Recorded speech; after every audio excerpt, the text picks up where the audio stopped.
A graça e a paz do Senhor Jesus para todos nesta noite, amém?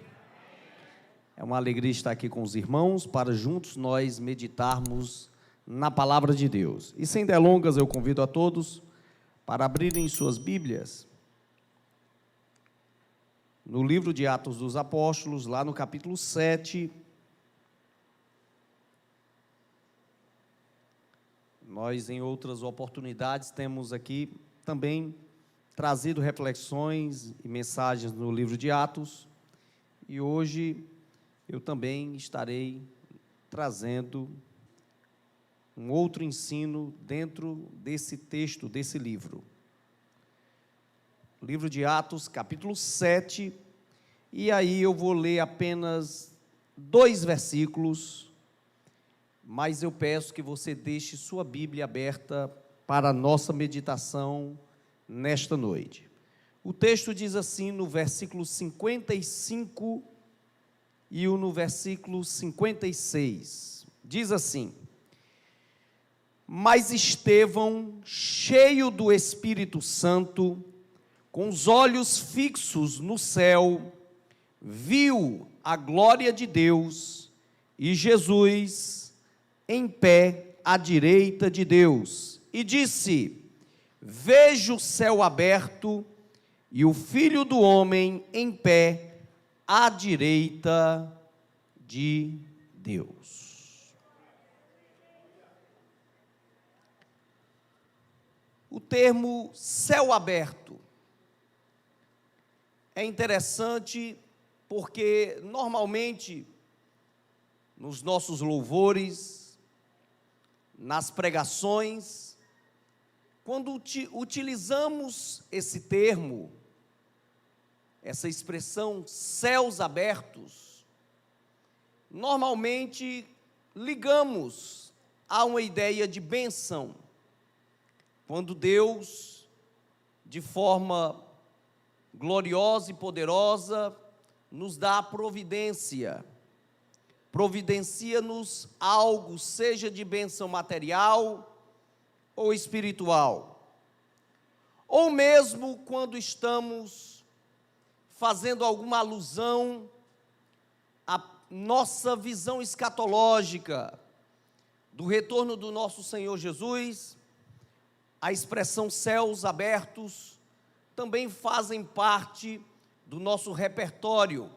Afinal de contas, imaginamos o dia glorioso do retorno do Senhor Jesus, em que a igreja estará sendo raptada para encontrar com o Senhor nos ares.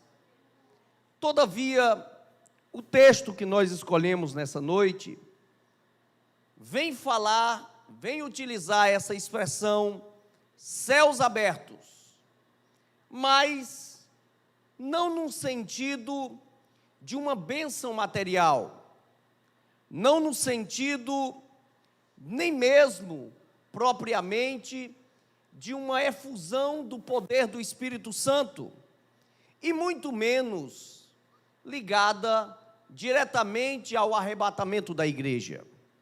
O texto vem nos colocar, na verdade, essa expressão sendo utilizada num momento crítico. Afinal de contas, aquele que pronuncia essa expressão está prestes a ser morto. Está, na verdade, diante daqueles que estariam o apedrejando. Está diante de um concílio que estava outorgando a sua morte, decretando a sua morte. Está diante de homens que rangiam os dentes, irados com a mensagem que ele estava proclamando, mas todavia foi nesse momento que ele viu os céus abertos. Nessa noite, eu quero chamar a atenção de todos os amados irmãos para a realidade do que é ser cristão, que não é apenas uma ideia de vivermos somente bênçãos, não é apenas uma ideia ilusória de dizermos que, ao termos Jesus, não sofreremos mais nesse mundo, quando na verdade, ao abraçarmos a nossa fé, estamos abraçando também uma cruz, estamos entrando num caminho apertado, estamos sendo odiados pelos povos e pelas nações, estaremos sim enfrentando uma guerra, e esta guerra só terá a sua conclusão no retorno do nosso Senhor e Salvador Jesus Cristo. Por isso, a ideia de céus abertos nos chama muito mais a atenção, não a bênçãos materiais propriamente, não apenas a experiências sobrenaturais que possamos viver no nosso dia a dia, mas ela alude muito mais à ideia de ministério, de chamada ministerial, de amor à obra, de missão. É interessante, outros textos neotestamentários que utiliza-se dessa expressão, nós vamos estar vendo, por exemplo, novamente sendo aludida a ideia de missão. Lá em Lucas capítulo 3, versículo 21, fala-se de céus abertos, mas é o início do ministério do nosso Senhor e Salvador Jesus Cristo. Ele estava ali, na verdade, sendo batizado por João Batista. Os céus se abriram, o Espírito Santo, numa forma corpórea, veio sobre ele, e ele não saiu dali com apenas uma ideia de bênção material, ele não saiu dali para receber uma coroa, ele saiu dali levado pelo Espírito Santo para ser tentado no deserto. É interessante um outro texto que aparece também a ideia de céus abertos, é no chamado de Natanael, novamente a ideia de missão.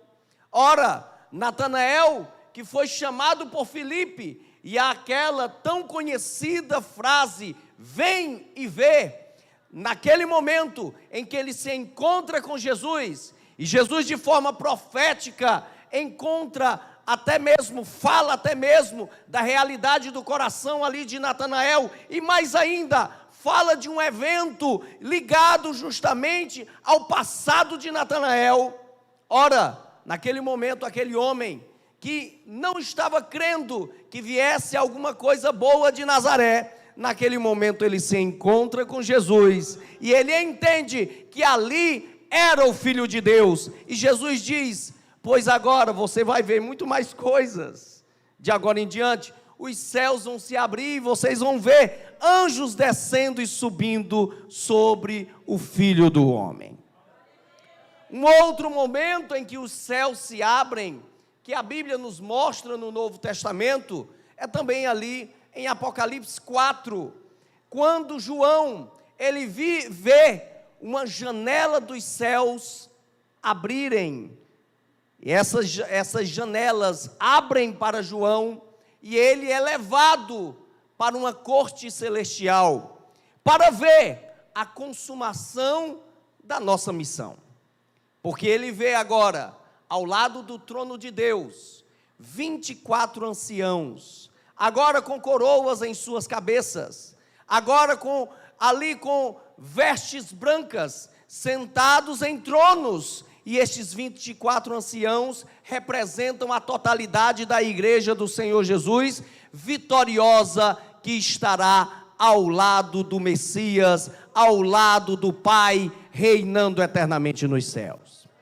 Então é interessante que esse termo, essa expressão, céus abertos, fala muito mais de missão, fala muito mais de desafio, fala muito mais de ministério do que propriamente de meras bênçãos que vivenciemos nesse mundo.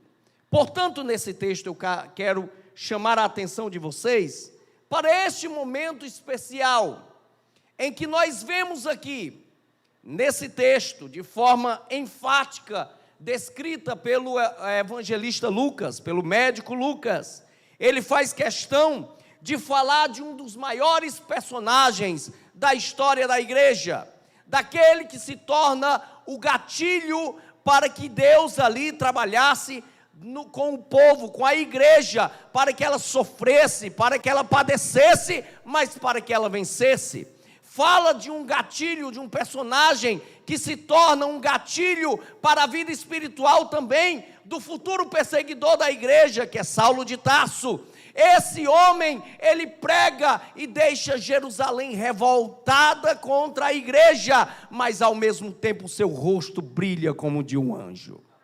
É interessante que o texto vem nos falar de um personagem chamado Estevão, um personagem histórico para as nossas vidas cristãs, um personagem histórico para a história da igreja, porque ele é, sim, um divisor de águas na história da igreja.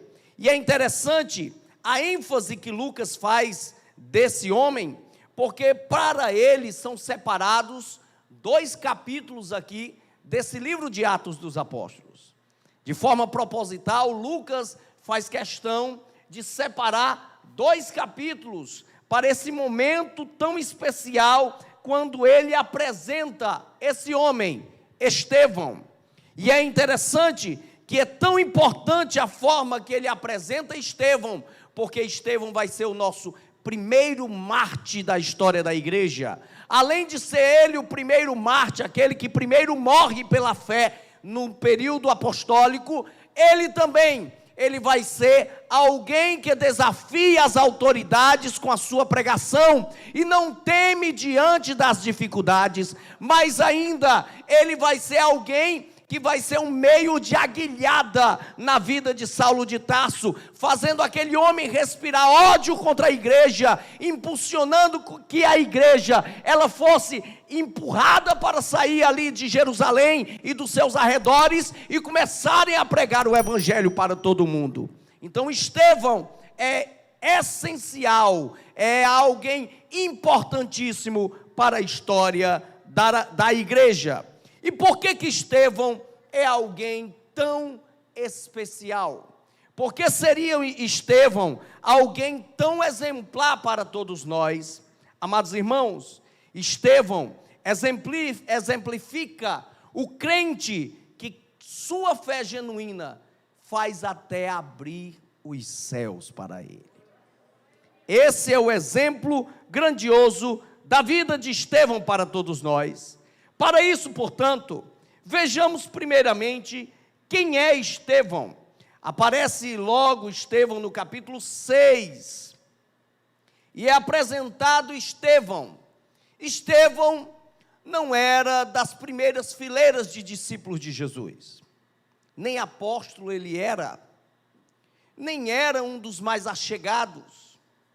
Não sabemos a data da sua conversão, não sabemos se ele esteve fisicamente com Cristo, ou ele teria sido um daqueles que teriam se convertido ali no início do ministério dos apóstolos, como é descrito em Atos dos Apóstolos. Aquele momento em que a igreja é manifestada diante dos olhos de todos os homens. Nós não sabemos, só sabemos de uma coisa, como o texto lá do capítulo 6 nos apresenta que ele era um mero diácono. Alguém que foi escolhido na igreja, não para ser um grande pregador, não para ter um título especial, não para ser alguém bem visto, não para ser um representante da igreja, mas sim foi escolhido para um trabalho de serviço, porque afinal de contas, pelos problemas já que a igreja de Jerusalém estava enfrentando com a distribuição de alimentos, os apóstolos precisavam de pessoas para servirem a mesa dos membros da igreja, e os apóstolos queriam muito mais se dedicarem à pregação da palavra e à oração.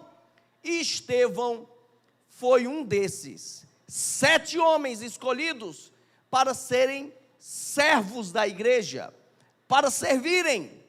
E por isso mesmo é que nós já vemos aqui na vida de Estevão um exemplo para todos nós, de um crente genuíno que não está preso a títulos, a ideia de fama, a ideia de estar aparecendo, a uma questão de estar preso a aplausos, mas ele está muito mais ligado com o ministério e com a obra do reino de Deus.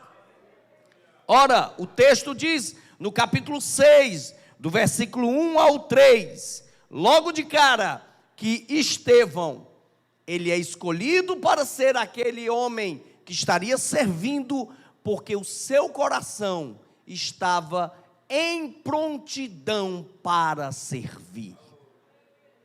Quero chamar a atenção de vocês logo com isso aqui. Deus está cansado de pessoas atrás apenas de títulos. Deus está cansado de pessoas que estão querendo aparecer. Deus está cansado de pessoas que querem ter nome grande. Deus está cansado de pessoas que contudo se zangam porque não estão aparecendo no seu trabalho, no trabalho da igreja, em algum departamento. Deus está cansado apenas de pessoas que não entendem que nós não estamos aqui, irmãos, para sermos milionários, nós não estamos aqui para sermos ricos, não estamos aqui para sermos cabeça das nações, nós não estamos aqui para isso, nós estamos aqui para servirmos, e a obra da igreja é cumprir a sua missão. Estevão vai ser alguém diferente, porque ele entende que estava para servir. O servo não questiona a voz do seu Senhor. Se você foi chamado para a obra do reino de Deus, se Deus tocou no seu coração, se Deus te entregou talentos, não enterre-os, é hora de você fazer esses talentos se multiplicarem, porque você é um servo do Senhor Jesus. É hora de pararmos de pregarmos mensagens coaches, mensagens de adulação, mensagens apenas para passarmos pano. É hora de estarmos atrás de Deus como se Ele fosse um lacaio nosso, como se Ele fosse o gênio da lâmpada, que Ele tem que dar o que você quer. É hora de pararmos de estarmos atrás de campanhas e objetos mágicos, como se Deus fosse obrigado a me dar numa espécie de troca com Ele. É hora de entendermos que doa o que doer, que soframos o que devemos sofrer, mas nós devemos servir ao nosso Senhor. O que temos feito nos nossos dias, amados irmãos? O que temos feito nos nossos dias? Temos corrido de um lado para o outro, para apenas enchermos as nossas panças, olhando para os nossos umbigos, desejando as bênçãos apenas para nós. Deus não nos chamou para termos, Deus nos chamou para sermos. É hora de sermos bênçãos onde nós estivermos. E um princípio fundamental é servir. E servir é isso. É de você honrar o seu próximo como a você mesmo. É como Paulo diz em Filipenses 2 e 3, é para você olhar para o seu próximo como se ele fosse maior do que você. É pararmos de reclamar se fizemos e não fomos vistos. É pararmos de reclamar se fizemos e não recebemos uma salva de palmas. É hora de entendermos que nós não estamos plantando para cá, nós estamos plantando nos céus. É lá que ladrão não rouba e nem traça e ferrugem podem destruir. O nosso tesouro está lá, amados irmãos. Então não fique triste Se quanto mais você faz para o Senhor, mais pedrada você leva. É prova de que você é árvore que produz fruto. Se a pedrada está vindo, é prova de que você é árvore que produz fruto. Louve ao Senhor. Faça calado, porque Ele vai estar ouvindo o gemido e o grito da sua alma lá nos céus. Por isso que Estevão é um crente digno até dos céus se abrirem para ele. Por quê? Porque ele era alguém pronto para servir. Porém, a Bíblia nos dá ainda um outro adjetivo para Estevão. Ele é chamado de alguém cheio do Espírito Santo. Olha como é interessante. Ele é chamado de alguém cheio do Espírito Santo. E é interessante que em 3 momentos, o texto aqui do capítulo 6 de Atos, fala isso. No capítulo 3, quando ele é apresentado junto com os demais diáconos, o texto é dito que ele é cheio do Espírito Santo e de sabedoria. No versículo 5, fazendo alusão agora, de forma especial para ele, dizendo que ele era um homem cheio de fé e do Espírito Santo. No versículo 8, quando é dito que ele é cheio de graça e de poder. E ainda tem o versículo 10, dizendo claramente que a sabedoria que ele tinha e o Espírito Santo de Deus que tinha na vida dele, aqueles homens que estavam desafiando a ele, não conseguiam resistir, porque a glória de Deus era poderosa demais na vida de Estevão. Ser cheio do Espírito Santo, a Bíblia nos mostra 2 conotações. Numa perspectiva paulina, ser cheio do Espírito Santo é alguém ser controlado pelo Espírito Santo. Paulo fala isso claramente em Efésios capítulo 5, verso 18, quando ele vem falando ali de santificação. Logo no início do capítulo 4 de Efésios, ele vem mostrando o que seria ser uma vida cheia do Espírito Santo. Era uma vida de um homem que estava deixando o velho homem e se revestindo do novo homem, e deixando velhos e maus hábitos, e agora fazendo coisas diferentes para Deus. E ele conclui todo o seu raciocínio dizendo isso: não vos embriagueis com vinho, mas sede cheios do Espírito Santo. Paulo está falando de santificação ali, e está falando de algo que é processual em nossa vida, de lutarmos contra os nossos velhos hábitos. E na mesma linguagem paulina, vemos em Romanos, ele dizendo no capítulo 8, que é realmente aquele que foi justificado, que agora está na lei do Espírito, é dominado pelo Espírito Santo de Deus, e agora não dá mais evasão para a carne, porque agora ele vive pelo Espírito, ele é dominado pelo Espírito, sua mentalidade é pelo Espírito, ele é cheio do Espírito Santo. Numa perspectiva agora lucana, a conotação é diferente. Lucas, ele coloca esse mesmo termo num sentido distinto. Em vez de falar de um processo, ele fala de uma ação pontual do Espírito Santo em nossa vida. Numa mesma ideia dos profetas do Antigo Testamento, Lucas utiliza termos parecidos, como o Espírito Santo desceu sobre, é o mesmo caso que nós vemos ali na família de Cornélio e de Cornélio. O Espírito Santo desce sobre aquele povo, o Espírito Santo enche, como o caso ali no dia de Pentecostes, Atos dos Apóstolos, capítulo 2, versículo 4, quando a Bíblia diz que os discípulos, os apóstolos, foram cheios do Espírito Santo naquele instante.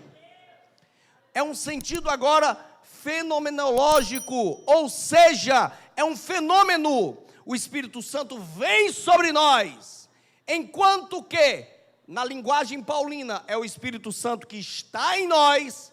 Agora, na linguagem de Lucas, é o Espírito Santo que vem sobre nós, nos enchendo, nos capacitando para o ministério. Portanto, por esse texto ser de uma linguagem lucana, ou seja, foi Lucas quem escreveu, se consegue entender melhor que Lucas, quando fala agora que Estevão estava cheio do Espírito Santo, ele não estava falando meramente de uma vida de santidade, ele estava falando de uma vida de manifestação de poder de Deus na vida dele. Portanto, amados irmãos, eu e você, se quisermos ser pessoas dignas até dos céus se abrirem para nós, é hora de buscarmos que o Espírito Santo de Deus esteja enchendo as nossas vidas todos os dias, porque agora não é mais por porção, não precisa mais de porção dobrada, o Espírito Santo de Deus já está derramado sobre todos nós. É hora de buscarmos e pedirmos para que Ele venha sobre nós e nos use como instrumentos e ferramentas em suas mãos. Talvez perdemos tanto tempo com isso daqui, talvez perdemos tanto tempo com as nossas briguinhas de dia a dia, com as nossas confusões que nós criamos, com os nossos problemas pequenos, e esquecemos que devemos buscar o poder de Deus em nossas vidas. É hora de orarmos mais, é hora de nos consagrarmos mais, é hora de ferramentas úteis na mão de um Deus Todo-Poderoso. Por isso que nessa noite Estevão vem nos ensinar que nós devemos ser cheios do Espírito Santo para desafiarmos o mundo, para pisarmos sobre serpentes e escorpiões, para repreendermos demônios, para fazermos milagres e prodígios. É hora de entrarmos no arraial do inimigo, é hora de arrancarmos vidas que estão perdidas, é hora de brilharmos diante desse mundo. O que temos feito com o nosso tempo? Lembrando, você não está aqui para ser servido, você está aqui para servir. A obra não é de anjo, a obra não é dos profetas veterotestamentários, a obra somos nós, a igreja de Jesus, somos nós que devemos cumprir a nossa missão de pregarmos o evangelho a toda criatura. Busque ser cheio, amado irmão. Faz quanto tempo que você não tem uma experiência íntima com Deus? Faz quanto tempo que os dons não estão se manifestando em sua vida? Faz quanto tempo que você não ouve a voz do Senhor? Faz quanto tempo que você não é tomado pela glória de Deus? É hora de renovação na sua vida, é hora de busca de poder, é hora de sermos cheios do Espírito Santo. E é interessante, amados irmãos, pelo versículo 9 e 10, Estevão ainda nos ensina que um crente realmente digno do ministério, do Evangelho de Cristo, é alguém que defende o Evangelho com ousadia e coragem. Olhe para cá. Nós estamos num momento tenso em nossa nação. Estamos vivendo um momento difícil em todo o mundo. Agora os valores estão sendo rasgados diante dos nossos olhos. Os princípios cristãos estão sendo jogados totalmente distantes da sociedade. As pessoas estão negando tudo que seja de fé cristã. Eu e você somos considerados como loucos, como pessoas totalmente que vivem em outro mundo. Estão comparando a fé cristã até mesmo com a ideia de terraplanistas, porque é algo louco. As pessoas cada vez mais estão nos colocando distantes. A mensagem do Evangelho cada vez mais é levada em chacota. E eu e você estamos fazendo o que diante disso tudo? Estamos nos envergonhando na nossa timidez, no nosso medo de falar de Cristo. Estamos agora acatando tudo que o mundo diz para nós, os rótulos que estamos ganhando. Estamos vivendo o que, meus amados irmãos? A sua decisão, os seus princípios e os seus valores estão sendo moldados pelo mundo, ou você está remando contra a maré? Nessa noite eu quero chamar a sua atenção. É hora de defendermos esta fé com ousadia e com coragem. É hora de sairmos dos nossos lares, da nossa mediocridade, e é hora de pregarmos Jesus, custe o que custar. Se as multidões vão estar rangindo os dentes, se as pedradas vão vir, não importa, importa é que o evangelho do reino seja pregado em todos os lugares. É hora de brilharmos diante da nossa geração. Como você está sendo conhecido lá no seu bairro, como o crente 007, como o crente envergonhado, como o crente fuxiqueiro, como o crente que é o barraqueiro, como o crente enrolão, como o crente mentiroso, como o crente velhaco. Como você está sendo conhecido? Ou está sendo conhecido como servo de Deus, de vida limpa e exemplar, que as pessoas podem procurar algo na sua história, mas não vão encontrar o sangue de Jesus banhando a sua vida e o seu rastro. É hora de nós vivermos o evangelho de Jesus. Mesmo que eles não gostem de nós, mas quando o filho deles adoecerem, eles vão correr atrás da nossa casa. Quando eles estiverem abatidos, eles vão correr atrás da nossa mensagem, porque vão lembrar da pregação que nós pregamos e da vida que nós vivemos. Amados irmãos, é hora de pregarmos com ousadia. Não tenha medo de perseguição, não tenha medo das pessoas olharem com um olhar torto, atravessado para você. Não tenham medo disso. É hora de estufarmos o peito com orgulho de sermos cristãos e estarmos com a nossa espada desembainhada e a nossa bandeira do evangelho hasteada, deixando claro para o mundo que nós somos servos do Senhor Jesus. Não tema. Estevão é um grande exemplo para nós também, amados irmãos, por causa não só da sua vida, mas da mensagem que ele prega. O capítulo 7 inteiro tem um dos discursos mais belos de toda a Bíblia, uma das pregações mais profundas, feita elas por um dos discípulos de Jesus. E nós vemos aqui essa mensagem, que é um discurso de 6 divisões básicas. E Estevão, de forma proposital, por ele ter sido levado ao Sinédrio, e ali a maioria daqueles homens que compunham o Sinédrio eram saduceus, ele faz questão de pregar, basicamente dentro da Torá, dentro do Pentateuco. A mensagem dele quase toda está dentro do Pentateuco.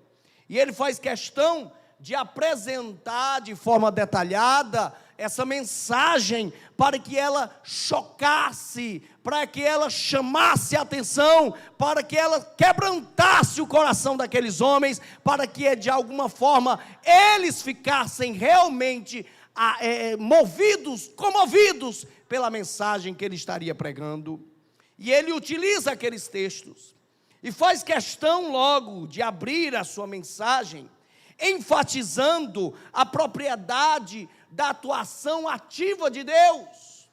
Ele não começa dizendo vocês, ele não começa dizendo eu, ele não começa falando de algum critério da lei, ele começa falando, e Deus apareceu. Olha como é interessante, sabe por quê? Porque a salvação não é de baixo para cima, é de cima para baixo. A operação de Deus não tem ritual mágico, não tem feitiço, não tem malabarismo humano. É Ele que vem até nós, é Ele que entrou nas nossas vidas, foi Ele que tocou em nossos corações, foi Ele quem apareceu para nós. E ele faz questão de iniciar mostrando a aparição de Deus para Abraão. Abraão não era santo, não era justo, era um pagão, de família pagã, de família de adoradores de deuses, de família de idólatras. Mas Deus quis aparecer para Abraão, para mostrar que Ele é Deus, e Ele age do jeito que quer, da forma que quer, usando os seus critérios. Deus aparece para Abraão. Ora, Estevão faz questão de mostrar, logo de entrada, que tudo pertence a Deus e que a soberania é somente dele. Ninguém pode regrar Deus, ninguém pode medir, ninguém pode determinar nada de Deus. Ele é o Senhor sobre todas as coisas. Ele opera da maneira que quer, porque Ele é o Senhor de todas as coisas. E essa mensagem de Estevão tem alguns pontos básicos que nós podemos chamar a atenção. Em primeiro lugar, ele faz questão de denunciar o pecado. Ele começa a sua mensagem, diferente das mensagens de autoajuda que estão pregando hoje, diferente das mensagens e profetadas só de bênçãos materiais, diferente das indulgências que estão vendendo hoje por aí. Ele começa falando de pecado. Ora, ele denuncia logo de cara para aquela multidão, para aquela corte, o pecado. E ele começa a esfregar na cara deles o pecado de todos os homens de todas as eras. No verso 9, ele faz questão de deixar claro isso, dizendo claramente ali que os patriarcas eram invejosos. Ele diz lá no verso 24, claramente, que o grande líder Moisés pecou também e matou. Ele diz claramente lá no verso 39, que aquele povo era alguém que rejeitou a mensagem de Moisés e ao líder Moisés. Ele mostra claramente que aquele povo se dobrou diante de um bezerro, verso 41 ao 43, ele faz questão ainda de dizer que aquele povo era duro de coração, eram homens de dura cerviz, de coração incircunciso, obstinado, eram homens que estavam rejeitando o Espírito Santo. Olhe para cá, amados irmãos, é hora de denunciarmos o pecado. Enquanto estamos de braços cruzados, o mundo tem adentrado as nossas igrejas. E eu não estou falando meramente de usos e costumes ou de liturgia, eu estou falando é de vida. Tem crente que anda com paletó e gravata, mas é um mentiroso enrolão. Tem irmãs que elas conseguem ter a saia lá embaixo e o cabelo longo, mas a língua é do tamanho do cabelo.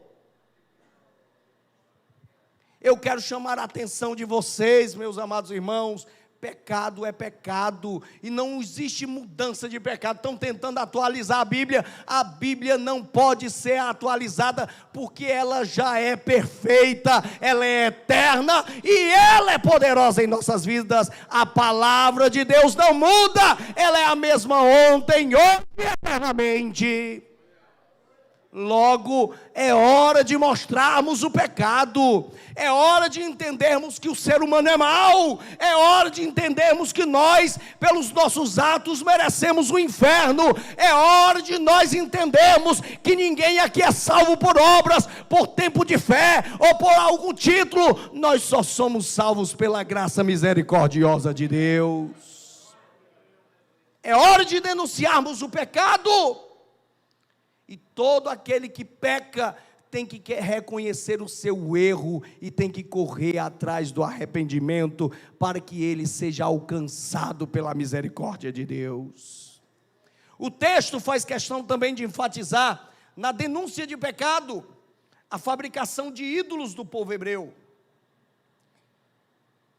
Estevão faz questão, de forma proposital, de falar essa fabricação de ídolos, fazendo alusão ali ao bezerro de ouro, mas ele faz questão, de forma proposital, de usar isso, não meramente falando dos ancestrais daquela corte, mas apresentando também a ideia de que mesmo aquela geração, não sendo ela atuante no ato de idolatria a objetos, mas ela também tinha fabricado ídolos. Os ídolos eram o seu próprio orgulho e vaidade, eram as suas interpretações exageradas da Bíblia, eram os seus exageros religiosos, era o tamanho do filactério, era o tamanho ali das suas obras, das suas atitudes, dos seus mantos. Era uma geração idólatra. Amados irmãos, é parecido com hoje, olhe para cá. Muitos estão nos nossos templos, não adoram a ídolos, a imagens de escultura, mas estão fazendo os seus próprios ídolos, estão adorando a personagens, a homens, estão adorando a filosofias, estão adorando meramente a regras estatutárias, estão adorando a si mesmo, porque são autólatras e o seu orgulho é maior do que até a fé que tem em Deus. Eu quero chamar a sua atenção, é hora de quebrarmos os ídolos, é hora de jogarmos fora os ídolos. A glória não pertence a você, a glória não pertence a mim, a glória não pertence à instituição humana, a glória não pertence a esse mundo, a glória pertence somente a Deus. Ele é o Senhor sobre todas as coisas. O interessante, meus amados irmãos, é que ele faz questão, ao falar disso, de derrubar a ideia de contenção de Deus. O povo hebreu tinha mania de dizer que aquele templo era mágico e que eles eram os detentores do templo, eram os detentores da lei, e Deus estava agora subjugado à vontade deles. Jesus disse para a mulher samaritana que chegará o dia, e já chegou, como ele diz, que não adorará mais em Samaria, em Monte de Samaria, nem em Jerusalém, porque Deus procura adoradores que o adorem em espírito e em verdade. Não é esse templo que é a igreja do Senhor, somos nós que somos a igreja do Senhor. E não adianta estarmos nesse templo se o nosso coração não está aqui. Não adianta virmos para as reuniões se a nossa vida não está em consagração ao Senhor. É hora de entendermos que devemos adorar a Deus aqui dentro e lá fora. E a verdadeira adoração é no dia a dia, é no cotidiano, é na vida de cada dia. Porque nós temos que voltar para cá contando as bênçãos de Deus que Ele tem feito no nosso dia. Paremos de ser crentes de domingo. Aí vocês, não, mas eu estou no culto quase todos os dias. Tem crente, amados irmãos, que pode vir todos os dias para o templo, mas quando sai fora da igreja, ele é uma pessoa que vive como se Deus não existisse. Olhe para cá, Deus te conhece por dentro e por fora. Deus conhece os teus planos que você arquiteta nas madrugadas. Deus sabe dos pensamentos e intenções do teu coração, da forma que você olha para alguém, da cobiça que tem na sua mente e na sua alma. Ninguém pode escapar de Deus. É hora de você entender que está diante da presença de Deus, e a verdadeira adoração é a entrega total para este Deus. E por fim, amados irmãos, Estevão, apontando para o Messias, para o Cristo, para a cruz, ele nos mostra, no fim da sua mensagem, a grandeza de que nós temos de ter, em mostrar que a lei e os profetas apontaram para Jesus, que a nossa pregação está fincada na obra vicária do nosso Senhor e Salvador Jesus Cristo, que a mensagem nossa é que Jesus morreu, mas Ele ressuscitou e vive para todo sempre. E aqueles homens começaram a ranger os dentes. Estevão passa na face deles todos os erros deles, que eles eram homens de dura cerviz, ou seja, difícil de se prostrarem, de se submeterem, que eram homens de coração incircunciso, ou seja, coração obstinado pelo desejo, pela fama, por aparecer, por quererem ser grande. O que aconteceram? Eles não reconheceram o Messias que tinha passado entre eles. Eram homens que estavam resistindo o Espírito Santo. Eles viram Estevão cheio do Espírito Santo, o rosto de Estevão brilhando como de um anjo, a mensagem que chocou o coração deles, mas eles não queriam aceitar o que estava acontecendo naquele momento. Eram homens que estavam resistindo ao Espírito Santo. E é interessante, amados, que mesmo diante ali do risco, olhem para cá, mesmo diante da morte, mesmo diante dos poderosos sinédrio, das autoridades daquela época, a percepção distinta de Estevão sobre os acontecimentos se abrilhantou naquele momento, porque em vez de ele se amedrontar diante daquela multidão, que estava naquele momento outorgando a morte dele, que estava naquele momento decretando a morte dele, em vez de se amedrontar, os seus olhos estavam olhando para cima. Em vez dele estar olhando de um lado para o outro amedrontado, ele estava vendo Jesus ressuscitado diante dos seus olhos. Em vez dele se calar, em vez dele ficar tímido, em vez disso, diante da ira daqueles homens, ele fez questão de falar. E agora ele não fala meramente de um Jesus que morreu, mas ele fala que estava vendo esse Jesus em pé, ao lado de Deus, à destra de Deus, para recebê-lo, porque ele era um campeão, um vencedor, que estava naquele momento testemunhando de Cristo Jesus. E é interessante, ele é levado para ser morto, a multidão começa a apedrejá-lo. Em vez dele se revoltar, ou de se entristecer com Deus, ou de dizer: eu vou chutar o pau da barraca, eu não vou seguir mais a Jesus, ou em vez dele estar revoltado com aqueles homens, em vez disso tudo, ele estava pedindo a Deus que perdoasse o pecado daqueles homens. Ele estava perdoando, ele estava distribuindo graça, ele estava distribuindo misericórdia. Olhe para cá, não olhe para o lado, nem para o outro, não olhe para os problemas, não olhe se as pessoas lhe deixaram sozinho, não olhe se as pessoas não entendem você. Comece a ver os céus abertos para você. Jesus está ao teu lado, Ele está em pé para a sua vida, Ele está em pé à destra de Deus, olhando e intercedendo por você. Em vez de estar estocando ira e cobiça dentro do seu coração, inveja, ódio, não, irmão. Comece a distribuir graça, comece a perdoar, comece a abençoar, comece a orar por quem te persegue, abençoar quem te amaldiçoa. É hora de sermos luz em nossa geração. E é por isso que, amado irmão, Jesus fez questão de ficar de pé para Estevão. Há textos que diz que Jesus estaria sentado à destra de Deus. A visão de Estevão é Jesus em pé à destra de Deus. Sabe por quê?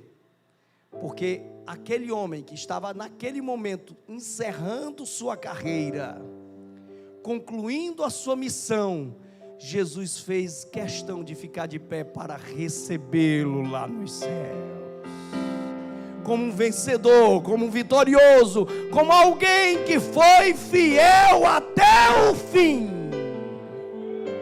Seja fiel até o fim para ser recebido pelo Senhor. De braços abertos Ele estará para lhe receber lá nos céus. E nesta noite eu pergunto: como está a sua missão para com Deus? Você enterrou seus talentos? Você está revoltado com a vida? Você está revoltado com tudo? Ou você está disposto a pregar essa fé, custe o que custar? Os céus estarão abertos para você continuar a sua missão, para você vencer sua missão, para você concluir a sua missão e entregar ela nas mãos do Senhor e Salvador Jesus Cristo. Seja fiel até o fim. Que Deus em Cristo vos abençoe. Amém, irmãos. Queremos agradecer ao pastor por a palavra que ele tem transmitido através do Espírito de Deus aos nossos corações. Palavra de incentivo para momento algum a gente esquecer a nossa fé, o trabalho em que Deus tem colocado nas suas mãos para você realizar. Queremos agradecer o setor de número 9, o pastor Antônio e os irmãos que vieram. Deus abençoe. Agradecer a todos. Vamos nos colocarmos em pé, amados, e encerrar neste momento orando ao Senhor nosso Deus. Quantos precisam da bênção de Deus? Queremos agradecer o pastor João Evangelista, setor 18. Deus abençoe os irmãos.